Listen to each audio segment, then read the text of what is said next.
श्री विश्वनाथं शरणं प्रपद्ये। श्री विश्वनाथं शरणं प्रपद्ये।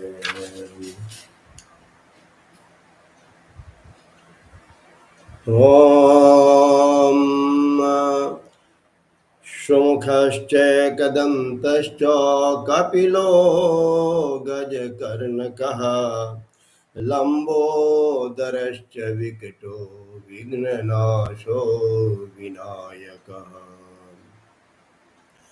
धूम्रकेतुः गणाध्यक्षो भालचन्द्रो गजाननः द्वादशैतानि नामानि यः पठेत् शृणुयादपि।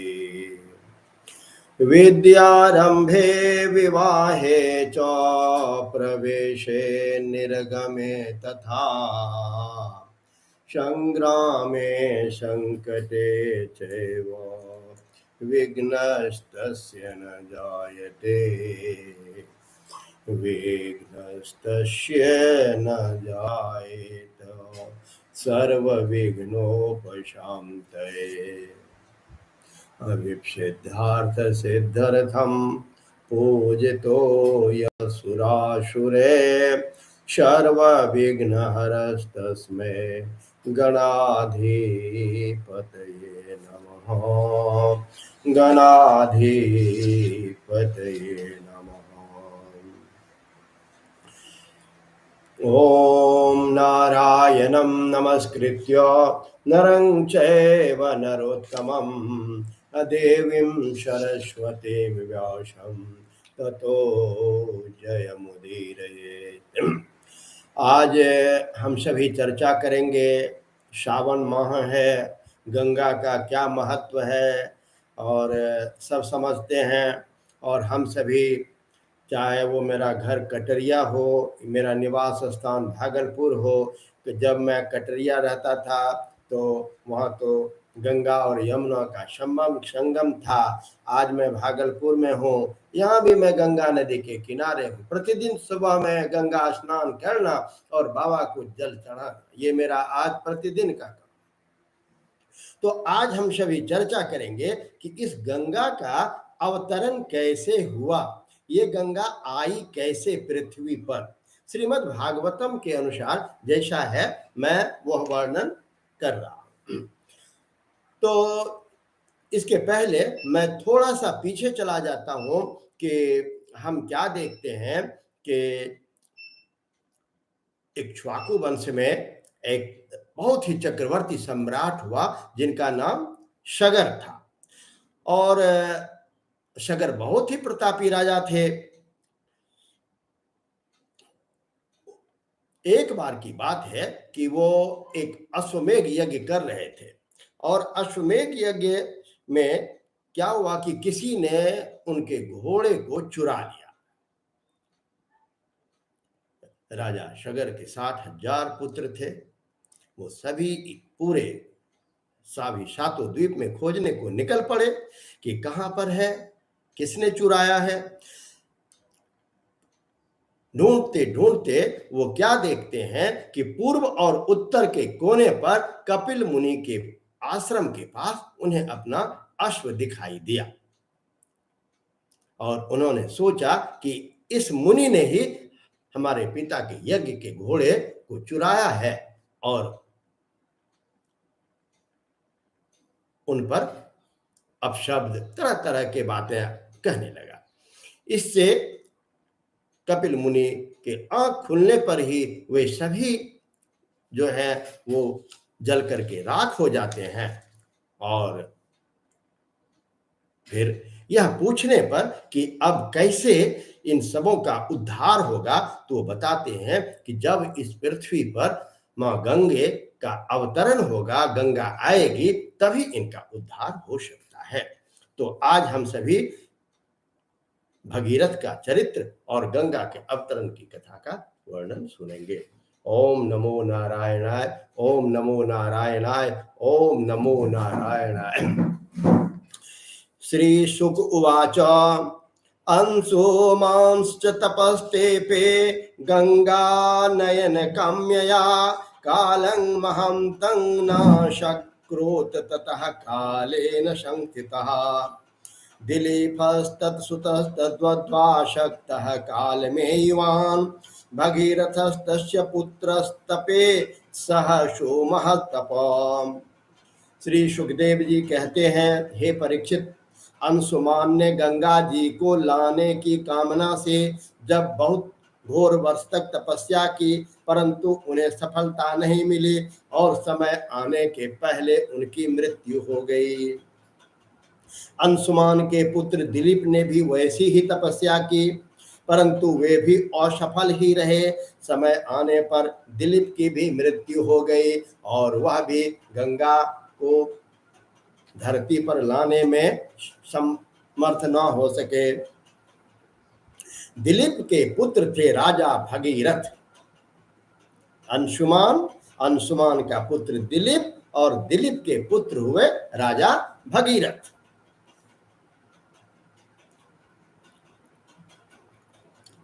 राजा भगीरथ, उन्होंने बहुत बड़ी तपस्या की। उनकी तपस्या से प्रसन्न होकर भगवती गंगा ने उन्हें दर्शन दिया और कहा कि मैं तुम्हें वर देने के लिए आई हूं।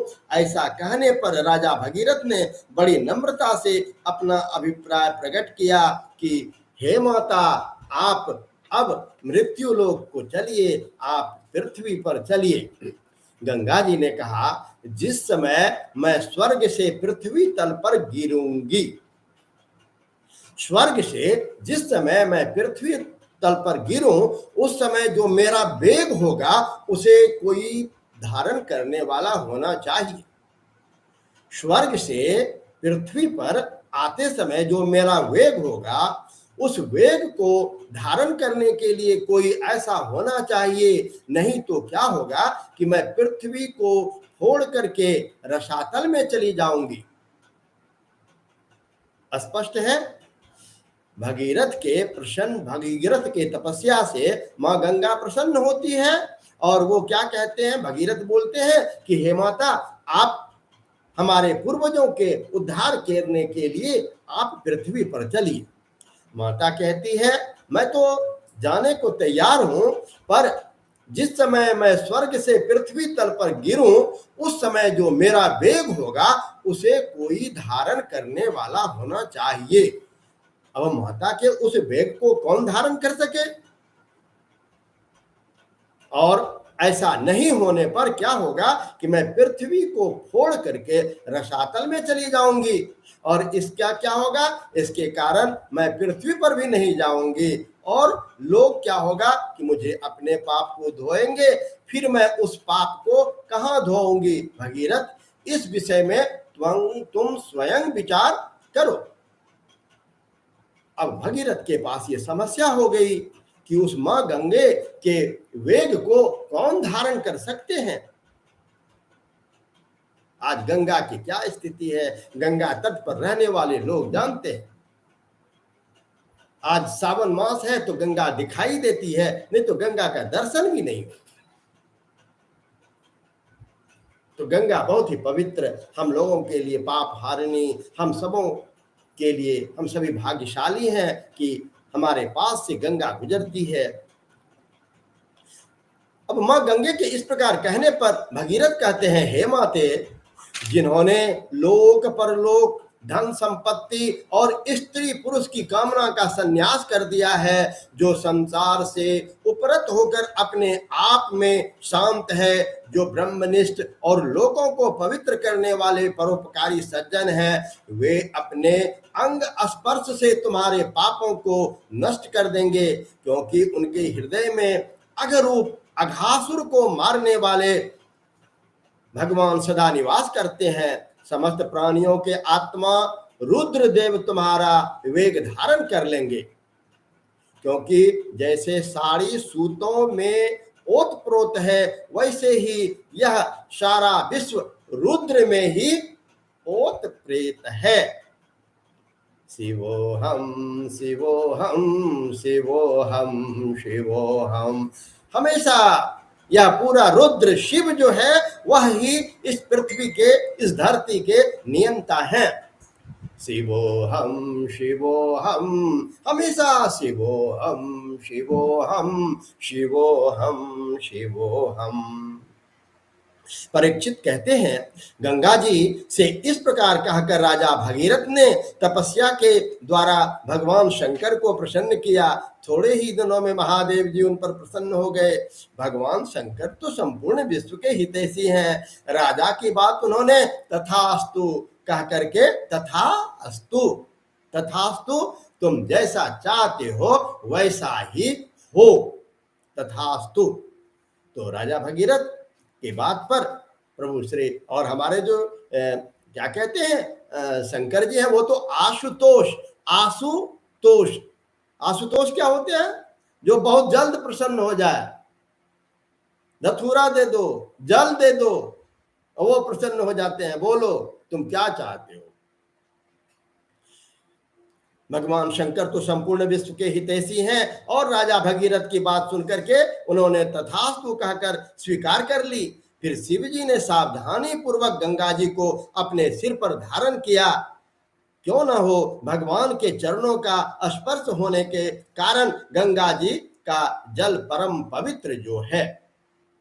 इसके बाद राजर्षि भगीरथ त्रिभुवन पावनी गंगा जी को वहां ले गए, जहां उनके पितर के शरीर राख से ढेर बने हुए थे।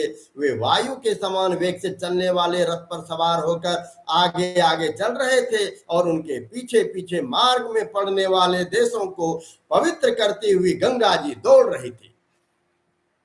इस प्रकार गंगा सागर संगम पर पहुंचकर, और हम बहुत भाग्यशाली हैं कि मेरा जो जन्म हुआ है वहां पर गंगा और कोसी का संगम है। आज तो वह त्रिमोहिनी नाम से बहुत प्रसिद्ध है। इस प्रकार गंगा सागर संगम पर पहुंचकर उन्होंने सागर के जले हुए पुत्र को अपने जल में डुबा दिया। यद्यपि सागर के पुत्र ब्राह्मण के तिरस्कार के कारण भस्म हो गए थे, इसलिए उनके उद्धार का कोई उपाय नहीं था। अतः ब्राह्मण के प्रति को किसी भी प्रकार का द्वेष नहीं रखना चाहिए, क्योंकि जो भी ब्राह्मण है वह हमेशा दूसरों के लिए प्रार्थना करता है, सबों के लिए प्रार्थना करता है। सर्वे भवन्तु सुखिनः, सर्वे सन्तो निरामया, सर्वे भद्राणि पश्यन्तु, मा कश्चित् दुःख भाग् भवेत्। इस प्रकार गंगा सागर संगम पर पहुंचकर उन्होंने सागर के जले हुए पुत्र को अपने जल में डुबो दिया। यद्यपि सागर के पुत्र ब्राह्मण के तिरस्कार के कारण भस्म हो गए थे, इसलिए उनके उद्धार का कोई उपाय न था। फिर भी केवल शरीर की राख के साथ गंगा जल का स्पर्श हो जाने के कारण ही वे क्या हुए, वे स्वर्ग चले गए। परीक्षित, जब गंगा जल से शरीर की राख का स्पर्श हो जाने से सागर के पुत्रों की स्वर्ग की प्राप्ति हो गई, तब जो लोग श्रद्धा के साथ नियम लेकर गंगा जी का सेवन करता है उनके बारे में क्या कहना। जब गंगा जी का नाम लेने से, गंगा जी के स्पर्श मात्र से जब सागर के पुत्र स्वर्ग जा सकते हैं, तो फिर जो गंगा किनारे जिनका वास हो, गंगा में जो प्रतिदिन स्नान करे, जो गंगा अपने शरीर पर गंगा जल को छिटके, जो माँ गंगा को सवेरे उठकर याद करे, उनके बारे में क्या कहना। मैंने गंगा जी के महिमा के संबंध में जो कुछ कहा है उसमें आश्चर्य की कोई बात नहीं है, क्योंकि गंगा जी भगवान के उन चरण कमलों से निकली है जिनका श्रद्धा के साथ चिंतन करके बड़े बड़े मुनि निर्मल हो जाते हैं और तीनों गुणों के कठिन बंधन को काटकर तुरंत भगवान बन जाते हैं। फिर गंगा जी संसार का बंधन काट दे तो इसमें कौन सी बड़ी बात है। शिवोहम शिवोहम शिवोहम शिवोहम शिवोहम शिवोहम शिवोहम शिवोहम शिवोहम शिवोहम शिवोहम शिवोहम। भगीरथ का पुत्र था श्रुत।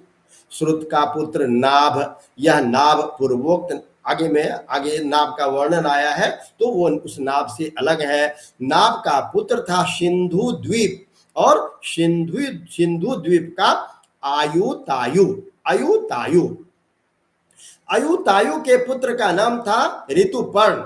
वह नल का मित्र था। उसने नल को पाशा फेंकने की विद्या का रहस्य बतलाया था और बदले में उससे अश्व विद्या सीखी थी।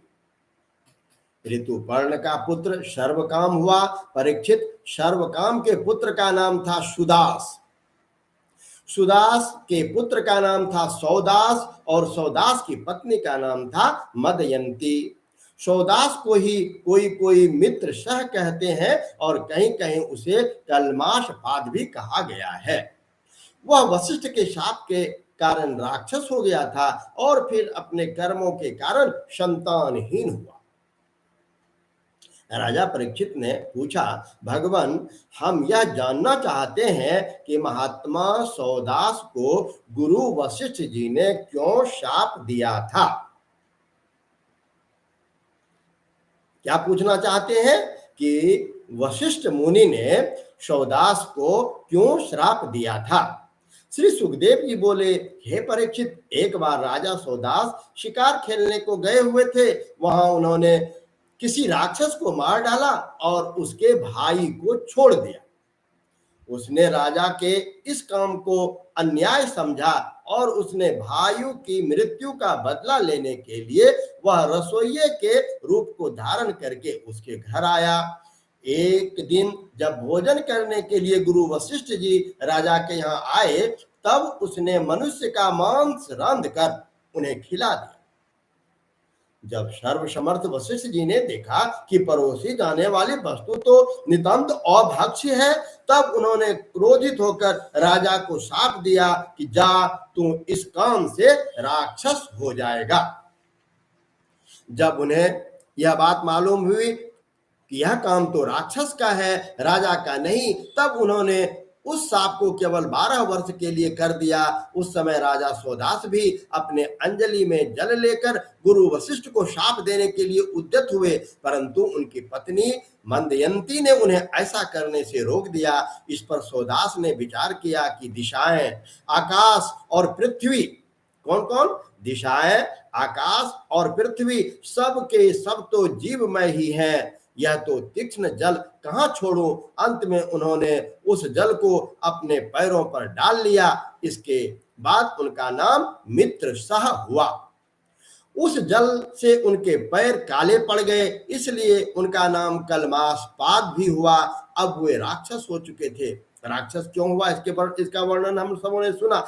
हम सबों को अपने इस ग्रंथों को कभी कभी, जब भी, कम से कम घर में रखना तो अवश्य चाहिए, अवश्य रखना चाहिए। इसकी पूजा होते रहनी चाहिए, क्योंकि ये भागवत स्वयं भगवान के रूप में है। और जब भी हो, हिंदी में है, इंग्लिश में है, अध्ययन होते रहना चाहिए जब भी मौका मिले। कलमाश पाद को भूख लगी थी, उन्होंने ब्राह्मण को पकड़ लिया। ब्राह्मण पत्नी की कामना अभी पूर्ण नहीं हुई थी। उसने कहा, राजन, आप राक्षस नहीं हैं, आप महारानी मदयंती के पति और इक्ष्वाकु वंश के वीर महारथी हैं, अतः आपको ऐसा अधर्म नहीं करना चाहिए। मुझे संतान की कामना है और इस ब्राह्मण की कामनाएं अभी पूर्ण नहीं हुई है, इसलिए आप मुझे मेरा यह ब्राह्मण पति दे दीजिए। राजन, यह मनुष्य शरीर जीव को धर्म, अर्थ, काम और मोक्ष चारों पुरुषार्थों की प्राप्ति कराने वाला है, इसलिए वीर इस शरीर को नष्ट कर देना और पुरुषार्थों की हत्या कही जाती है। फिर यह ब्राह्मण तो विद्वान है, तपस्या, शील और बड़े बड़े गुणों से संपन्न है। यह उन पुरुषोत्तम पर ब्रह्म की समस्त प्राणियों के आत्मा के रूप में आराधना करना चाहता है, जो समस्त पदार्थों में विद्यमान रहते हुए भी उनके पृथक पृथक गुणों से छिपे हुए हैं। राजन, आप शक्तिशाली हैं, आप धर्म का मर्म भली भांति जानते हैं। जैसे पिता के हाथों पुत्र की मृत्यु उचित नहीं, वैसे ही आप जैसे श्रेष्ठ राजर्षि के हाथों श्रेष्ठ राज ब्रह्मर्षि पति का वध किसी प्रकार उचित नहीं। आपका साधु समाज में बड़ा सम्मान है। भला आप मेरे परोपकारी, निरपराध, श्रोत्रिय एवं ब्रह्मवादी पति का वध कैसे ठीक समझ रहे हैं?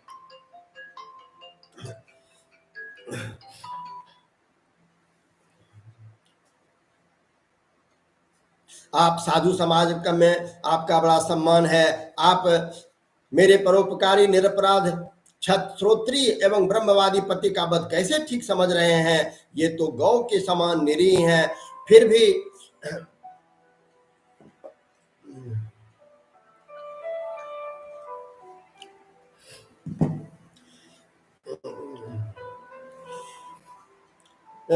आप फिर भी यदि आप इसे खा डालना चाहते हैं तो पहले मुझे खा डालिए, क्योंकि अपने पति को बिना मैं मुर्दों के समान हो जाऊंगी और एक क्षण भी जीवित न रह सकूंगी।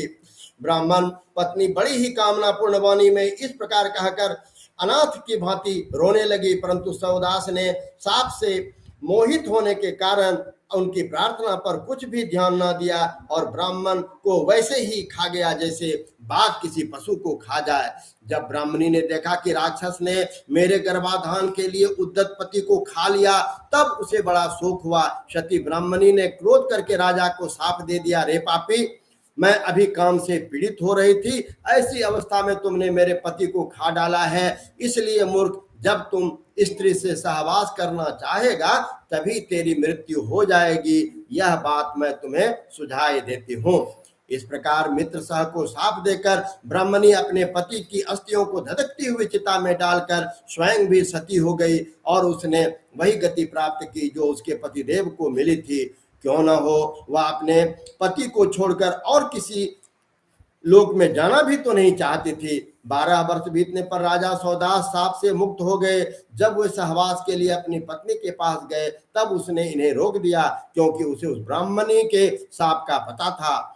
इसके बाद उन्होंने स्त्री सुख का बिल्कुल ही परित्याग कर दिया। इस प्रकार अपने कर्म के फल से वे संतानहीन हो गए। जब वशिष्ठ जी उनके कहने पर मदयंती को गर्भाधान कराया, मदयंती 7 वर्ष तक गर्भ धारण किए रही, परंतु जब बच्चा पैदा नहीं हुआ तब वशिष्ठ जी ने पत्थर से उसके पेट पर आघात किया। इससे जो बालक हुआ वह अस्म, पत्थर की चोट से पैदा होने के कारण अस्मक कहलाया। अस्मक से मूलक का नाम जन्म हुआ। जब परशुराम जी पृथ्वी को क्षत्रियहीन कर रहे थे तब स्त्रियों ने उनसे छिपा कर रख लिया था। इसी से उनका एक नाम नारी कवच भी हुआ। उसे मूलक इसलिए भी कहते हैं कि वह पृथ्वी के क्षत्रियहीन हो जाने पर उस वंश का मूल बना। मूलक के पुत्र हुए दशरथ, दशरथ के एडविड और एडविड से राजा विश्वसह, विश्वसह के पुत्र ही चक्रवर्ती राजा खटवांग हुए। युद्ध में उन्हें कोई जीत नहीं सकता था। उन्होंने देवताओं की प्रार्थना और दैत्यों का वध किया था। जब उन्हें देवताओं से यह मालूम हुआ कि अब मेरी आयु केवल 2 ही घड़ी बाकी है, तब वे अपनी राजधानी लौट आए और अपने मन को उन्होंने भगवान में लगा दिया। वे मन ही मन सोचने लगे कि मेरे कुल के इष्ट देवता है ब्राह्मण, इससे बढ़कर मेरा प्रेम और अपने प्राणों पर भी नहीं है। पत्नी, पुत्र, लक्ष्मी, राज्य और पृथ्वी भी मुझे उतने ही प्यारे लगते हैं। मेरा मन बचपन में भी कभी अधर्म की ओर नहीं गया। मैं पवित्र कीर्ति भगवान के अतिरिक्त और कोई भी वस्तु कहीं नहीं देखी। तीनों लोकों के स्वामी देवताओं ने मुझे मुहमांगा वर देने को कहा, परंतु मैंने उन भोगों की लालसा बिल्कुल नहीं की, क्योंकि समस्त प्राणियों के जीवन दाता श्री हरि की भावना में ही मैं मग्न हो रहा था। जिन देवताओं की इंद्रियां और मन विषयों में भटक रहे हैं वे सत्व गुण प्रधान होकर भी अपने हृदय में विराजमान सदा सर्वदा प्रीतम के रूप में रहने वाले अपने आत्म स्वरूप भगवान को नहीं जानते। फिर भला जो रजोगुनी और तमोगुनी है वे तो जान ही कैसे सकते हैं। इसलिए अब इन विषयों में मैं नहीं रमता, ये तो माया के खेल हैं। आकाश में झूठ मूठ प्रतीत होने वाले गंधर्व नगरों से बढ़कर इनकी कोई सत्ता नहीं है। ये तो अज्ञानवश चिता पर चढ़ गए थे। संसार के सच्चे रचयिता भगवान की भावना में लीन होकर मैं विषय को छोड़ रहा हूं और केवल उन्हीं के शरणों में जा रहा हूं। परीक्षित, राजा ने खड़वांग की बुद्धि को पहले ही अपनी ओर आकर्षित कर रखा था। इसी से वे अंत समय में ऐसा निश्चय करके बोला, अब उन्होंने शरीर आदि अनात्म पदार्थों से जो अज्ञान मूलक आत्म भाव था उसका परित्याग कर दिया और अपने वास्तविक आत्म स्वरूप में आ गए। वह स्वरूप साक्षात पर ब्रह्म है। वह सूक्ष्म से भी सूक्ष्म शून्य के समान है, परंतु वह शून्य ही नहीं, वह परम सत्य है। भगवान भक्तजन उसी वस्तु को भगवान वासुदेव इस नाम से वर्णन करते हैं। ओम श्री नारायणाय। ओम नमो भगवते वासुदेवाय। ओम नमो भगवते वासुदेवाय। समय का थोड़ा अभाव रहता है, अन्यथा मन करता है कि प्रसंग चलते रहे, और थोड़ा सा लेट हो गया कि मुझे मेरे ऑनलाइन मेरे कुछ मैं शिष्य तो उन्हें कह नहीं सकता, लेकिन कुछ परम स्नेही हैं जो ऑनलाइन इंतजार कर रहे हैं। फिर आप सबों से मैं मिलता हूँ। नमो नमः। आप सबों को मेरा नमस्कार। आप सबों को मेरा नमस्कार। आप सभी स्वस्थ सानंद प्रसन्न रहे, ये मेरी शुभकामना है। प्रभु से प्रार्थना है, सर्वे भवन्तु सुखिनः, सर्वे सन्तु निरामया, सर्वे भद्राणि पश्यन्तु, मा कश्चित् दुख भाग भवेत्, मा कश्चित् दुख भाग भवेत्। राजेश जी, आपको बहुत बहुत धन्यवाद। प्रभु की कृपा आप पर बनी रहे और सभी लोग जो भी इस कार्यक्रम को देख रहे हैं उन पर प्रभु की कृपा की वर्षा होती रहे। आप सभी भाग्यशाली हैं जो इस श्रीमद् भागवतम के मूल पाठ को सुन पा रहे हैं। अपने अपने कामों में व्यस्त रहें। श्रावण का महीना है, प्रभु शिव की कृपा सबों पर बनी रहे। ओम नमो नारायणाय। ओम नमो नारायणाय। ओम नमो नारायणाय। और जब भी कभी आप सबों को कुछ सुनना हो, कुछ पूछना हो, कुछ समस्या हो या किसी भी प्रकार का प्रश्न हो, आप कमेंट में, मेरा नंबर सभी जगह दिया हुआ रहता है 8825238985। आप सभी कॉल करके अगर धर्म के बारे में चर्चा हो तो मैं कुछ आपसे सीखूं, आप कुछ हमसे सीखें, ये परंपरा चलते रहनी चाहिए। ओम नमो नारायणाय। ओम नमो नारायणाय। ओम नमो नारायणाय।